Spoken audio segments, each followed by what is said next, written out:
Hello everyone, welcome to another video. We start this one off on the good old M25 again.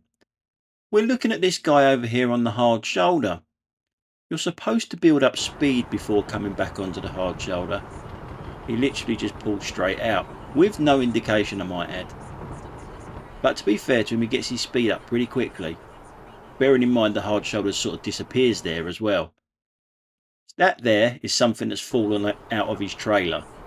The first item that falls out of his trailer, I might add. So I'm behind this guy for quite a while in this clip, and the mistakes just add up. Here's another one. He's just pulled out, no indication. So that's twice he's changed lanes with no indication, and he's dropping stuff out of his trailer. So I'm backing off quite a bit. I'm giving quite a bit of braking distance there because I'm not 100% sure if his trailer lights work, bearing in mind there's been no indication. So we move on a little bit further and we just pause it here. Item number 2 that comes out of the trailer. Another bottle comes flying out down the road. Now at this point I can feel something hitting my car like grit. That's also coming out. You can't see it, but there's grit coming out of it. So I'm trying to get out to the right hand side, to get away from him, to get in front of him. And this was the only opportunity I had, because the car that's overtaken on the outside lane there was in the middle lane, so it's left me a gap. But as I do, he pulls out again, with again no indication. So I'm back in the grit lane again. The sun's out, there's no snow, we don't need to be gritting at this moment in time. So as we get past the lorry, he pulls over, again with no indication. So does anything work on that trailer? And as we get a little bit closer to it, I'm desperately trying to get past it, without breaking the speed limit obviously, because it's down to 50 miles an hour now. You can see that there's no identification on that trailer whatsoever. No number plate, no nothing. And I can see what the problem is now about the indication. It's a German car. So we will never know what the problem was, if there was a problem with the trailer, because as we know, German cars don't indicate anyway. So we're on the M25 as I said, coming up to the A3 turnoff. And as I've always said on this turnoff, while the roadworks are going on here especially, I always keep away from the slip road. I either am in the middle lane or the outside lane, because people leave it too late to get into the slip road, which normally means the inside lane and possibly the middle lane get blocked, and I don't take a chance on that. So we go to the rear camera now. There's the slowest fly tipper in town, and as we speed it up here, you'll see a car in a second come from the middle lane straight across into the slip road.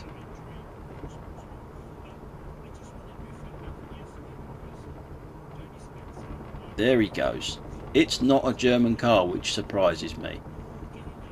So that's quite late, because the slip road almost finishes fairly shortly. He had plenty of time to get into that slip road. So as he goes past me, there he goes on the left hand side now.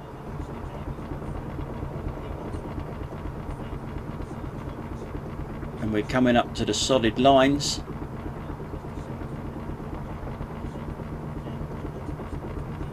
There you go, solid lines. Notice him pull out to the right. And there he is. He didn't want the slip road after all. He just fancied a bit of undertaking. In this clip, we're still on the M25, but we're coming in the opposite direction now. That to my right hand side as we're looking at it is the M3 slip road. The other 3 lanes is the M25. It's quite simple. You stay on the M25 or you do the M3. Or you can be a selfish thing like this car here. Just happens to be another German car. Now, a lot of the time I wonder when I'm on the M25 is, if the slip roads are busy like they are in this clip, why do the other 3 lanes become so busy? It's because of people like her. This selfish thing behind me, who is in the correct lane. She wants the M3, but she's not prepared to wait. And as we come to the solid white lines in a minute, she's still not moving over to the lane that she wants. Now remember, she was in the correct lane and got out of the correct lane to jump the queue. And as we come to the solid line, she's backing up now because she wants to get in there. Now what she does is she makes traffic in this lane because she's making everyone stop. Traffic in that lane because people are going to be moving out because of it. And then people are going to be moving out from the middle lane to the outside lane to move away from that traffic. All because she wants to get in there. And not to mention that she's making traffic there because they have to stop to let her in.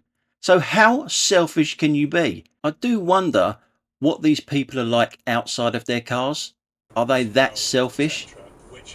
I mean, look at the tailback in lane 1.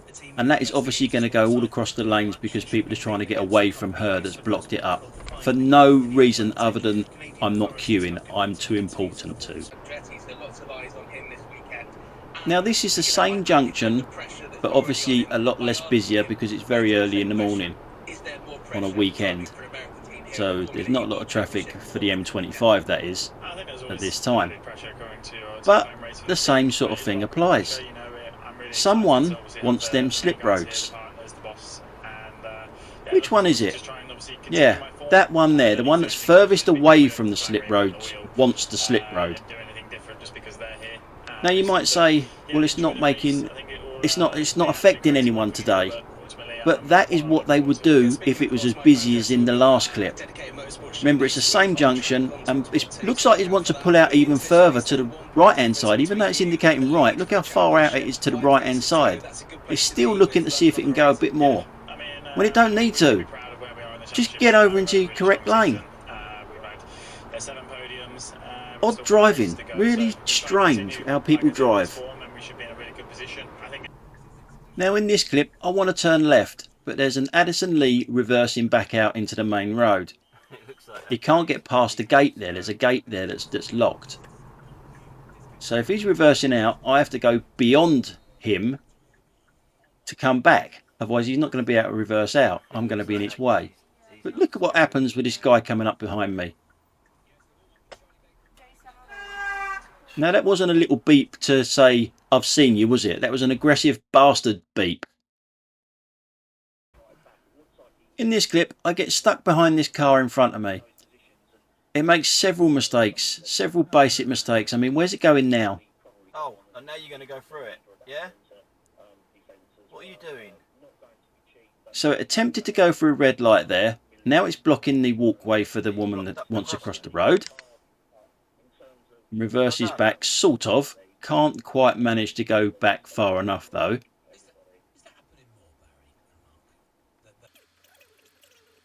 So we speed it up a little bit now. There's 2 lanes under that bridge. When we go, there's 2 lanes under that bridge. It gets bibbed from the car next to me, because it's cut straight across his lane and then pulls back out.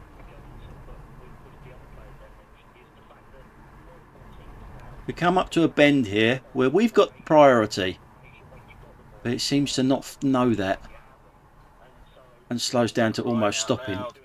You're really not a good driver, are you?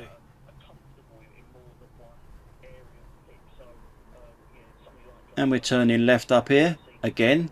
We've got priority, there's nothing stopping us going right the way around that bend, but he almost stops again.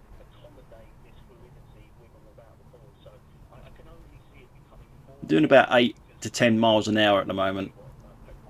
Then it finds the gas.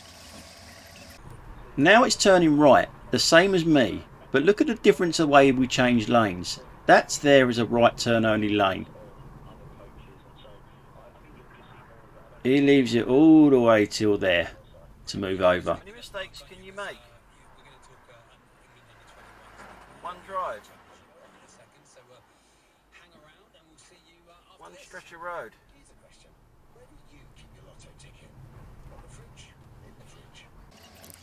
So we'll speed it up a bit. Now I know I get a lot of comments when I show clips like this saying it might be their first time in that area. All right, for you, you know the area. Yeah, to some extent, but does it stop you being in the correct lane? or a lane not knowing the area? Why do you have to swerve from one lane to the other and all that sort of stuff? That shouldn't come into it. Now as we come up to this roundabout, it goes across 2 lanes again. But I know there's no one there, but you still got to have some sort of discipline in your driving, because obviously it's got none because it's done it all the way down the road. And it's still going across 2 lanes now. Still across 2 lanes. Now on this roundabout here, I know it, so I know which lane to get into. There's only 1 lane on the exit, so the right hand lane there should be turning right. You'll see from the road markings when we go round, but this car next to me just barges in. It should be turning right there. It's obvious, isn't it? It's just obvious what lane you've got to be in there.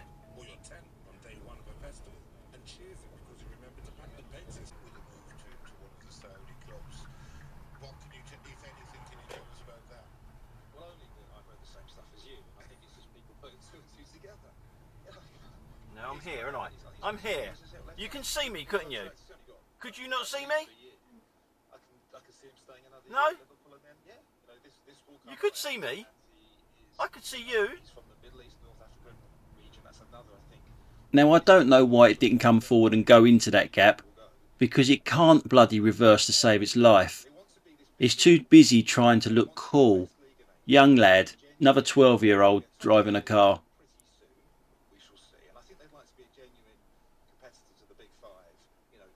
I'll drive up on the pavement then to get past you, shall I? And I had an Audi behind me, by the way. For once I was happy to see an Audi behind me, because that probably swayed him to actually reverse back.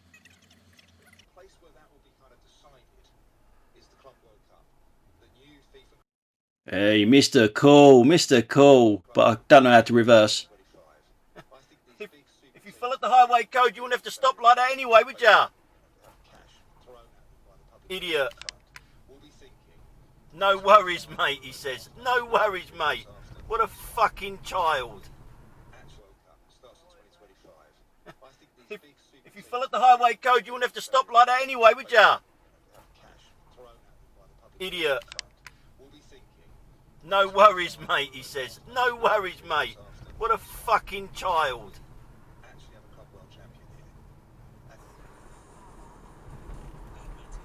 Now this car coming up, it can see me coming. I'm doing the speed limit, but it still pulls out in front of me.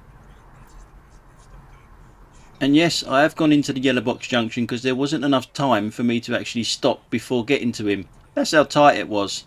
It seems like every rule that I was taught when I was 17 doesn't seem to apply now. They just pull out whenever you want, doesn't matter. Anyway, thanks for watching, guys. I'll see you on the next one. Bye for now.